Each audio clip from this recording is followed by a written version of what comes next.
right, so the man that scammed the Nepalese man of 1.6 billion naira that I posted yesterday, the man has been arrested. Somebody say power. The man was arrested yesterday by the members of the EFCC, right? I'll play his video now so that you can listen to what he's saying. But before I play... More things they happen though. How person could get mind scam someone 1.6 billion naira? Please, before we listen to what VeryDarkMan have to say, please subscribe to my channel, like, share, and comment so that you will not be missing out on our gist. So let's get down to business. Play the video. You see that video I posted yesterday of me and the Nepalese man? That video, I did not record that video yesterday.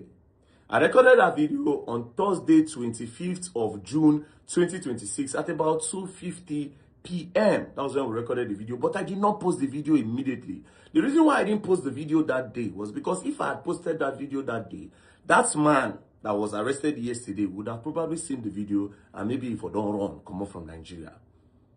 So immediately the man told me about the matter. If you remember, watch the video again. He said, after they scammed him, right, after they got 1.6 billion naira from him, if you remember the story, he said that when they came into Nigeria, the first place they had their meeting was at the first headquarters. And it was at the first headquarters, inside the first headquarters, that they told them that, oh, they can transact with this said man that collected 1.6 billion naira from them. So that was where they got the assurance and the confidence to say, okay, no problem, we can transact, and these people are genuine and legit. So they now gave that man that money, right? So at the end of the day, after they've scammed them, they were now looking for a way to move them out of Nigeria, right? They used police a couple of times to threaten the man that they were going to get him arrested. So the man was even on the run. A victim was now on the run. They made the victim a suspect. And at a point, immigration almost deported him. But he ran to the UN because Nepal don't have their embassy here. So he ran to the UN and said they finished him, that the UN should not let that happen to him, you know. And he was moved to a refugee camp. Somebody will get 1.6 billion. They chop on to the point where we say they move and go to refugee camp. Now refugee camp, they feed them. Bro, you see this country, they see this life, right? So when they moved him there, now at a point, he now got the confidence to go to the EFCC. So when he got to the EFCC, right? So this is the part why, this is the reason why I use the EFCC now. So let's continue. So when he got to the EFCC, he told them about the case. When he told them about the case, that, oh, I was scammed so amount. And the people he met in the EFCC told him that, okay, how much is involved? He said 1.6 billion. They say, how much are you going to give us before we do the case?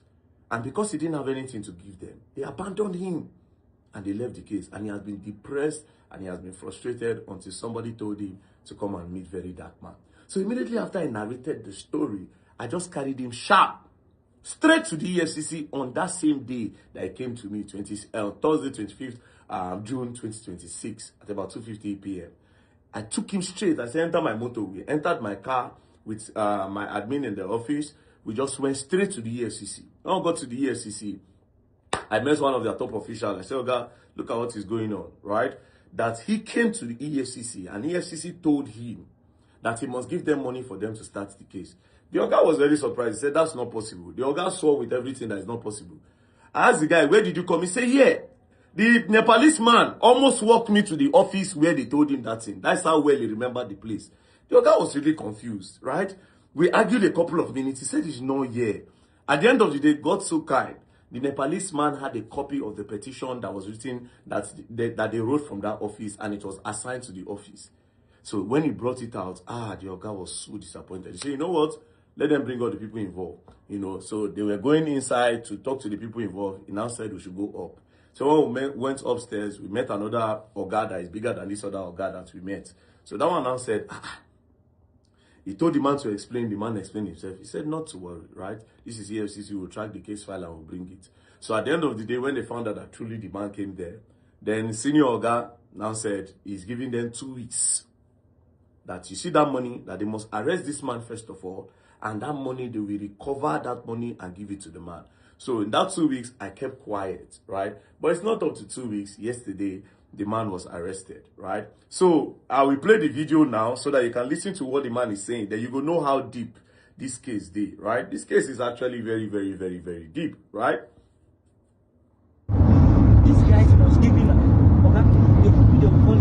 okay, you say this man, come and explain to the world how you will collect $500 and something thousand from somebody, and you give the person $50 million, say you are talking about something. Anywhere I can collect my $1 from here, I will be collecting it. I was giving my money complete. How can you? Is that not wickedness? As rich as you are, look at me, small business, I'm just starting. You want to collect this money. Okay, where is the service? Where do they render the service? And it's when you render the service, okay, I render the service. The other one collects $650,000 tomorrow. In fact, it's everything I'm going to render the service. The other one collects $650,000 tomorrow. In fact, it's everything I'm going to put. Then now, if you listen to the man, this was in the car when they went to go and arrest him. He was trying to explain that $500,000 was given to somebody, right? That somebody is actually the MD of Azman Air. Initially, I was doubting that, it be like say these people use Azman and they lie. But apparently, it's seeming like, it's already looking like the MD of Azman Air is actually involved in this scam. Bro, these people, they craze gone for this country, bro. It's looking like, yeah, this person is part of this whole plan. It's looking like it. And which is very, very sad and heartbreaking. But at the end of the day, I trust EFCC to, yeah, I don't use I trust EFCC. Now, EFCC, when I no trust before, they don't tell my friends now. As they don't help me go arrest person now, those use I trust. Hey. Okay, well, EFCC are now my new friends, so there's no two ways about it. They are my guys now. Anyways, I trust EFCC to investigate because of the directive that the chairman of EFCC gave them. I trust EFCC to make sure they investigate and everybody that is involved will be brought to book, right?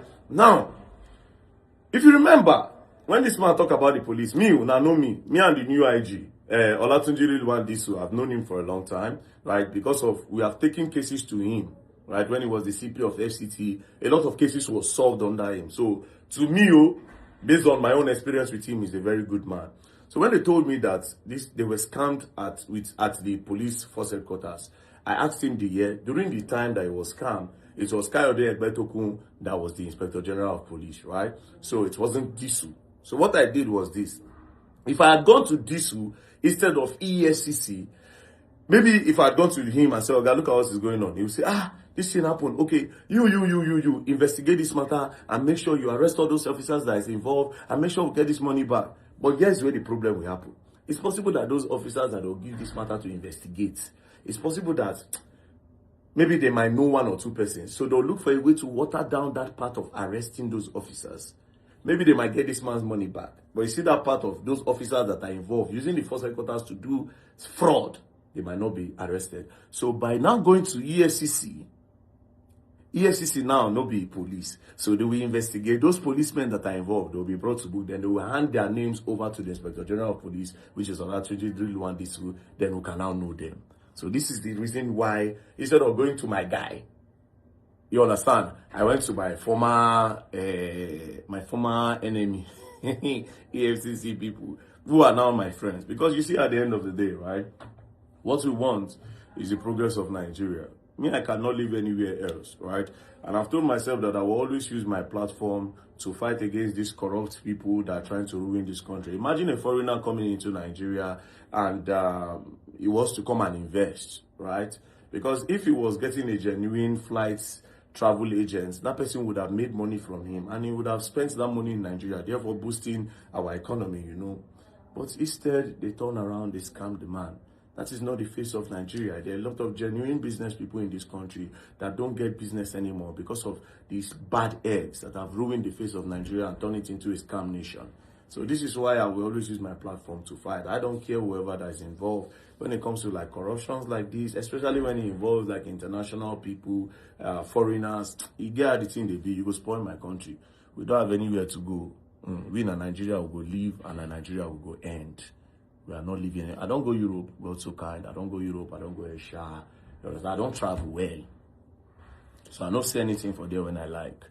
So yeah, Everybody that is involved in this case will be definitely exposed by the grace of God and with the efforts of the ESCC. And of course, I'll still take the matter to the Inspector General of Police by the end of today. You understand? So, peace and love, don't play. If you play, go and learn, and you will learn the hard way. Rattle movement, you know. I told you I'm an online police, not an activist. I catch thieves. Don't play. That's why I really like the Rattel movement. Had it been Nigeria has plenty online police like VeryDarkMan, things would be a bit better. So my people, now don't see them. Please, if you enjoyed this story that I brought to you, please like my channel, comment, subscribe, so you'll not be missing out on our gist. So I will see you guys in the next video. Bye bye.